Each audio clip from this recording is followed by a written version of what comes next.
Wagwan master. Wagwan. Tuko na nani hapa? YY comedian. So YY, do you believe in love? I do believe in love. So what is the craziest thing you've ever done for love? We print t-shirt, his and her queen. Uliprint shirt ya mtu wako? Niliprint queen na king. Sasa mimi ndo navaa queen, alafu yeye anavaa king. Rada? Kai.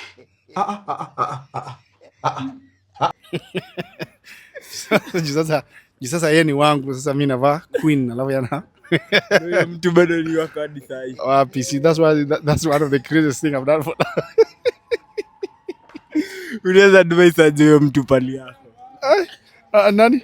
Huyo mtu uliprint shirt yake queen na king. Alinifanyanga vibaya huyo king na queen. Unaweza kumachisha kitenge. Hizo ndo craziest thing nimeifanya. Hizo kumachisha kitenge, sijui nini.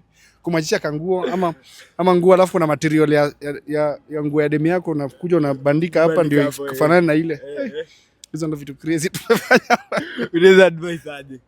Unaweza advise aje watu? Mimi mkiai nishika tena. Nikifanya kitu kama hiyo tuna print nguo ati queen king his and hers. Muninyonge. Lingine, what is the highest amount you spent kwa mdem? What is the highest amount I've ever spent on a woman? Yeah. I don't think I can quantify. Because sasa mimi nimekuwa kwa relationship, sasa unajua sasa you can't. Bataifa. Sasa relationship sasa uwezi ati sasa hii na hii na hii. So sometimes I think it's always beyond the money.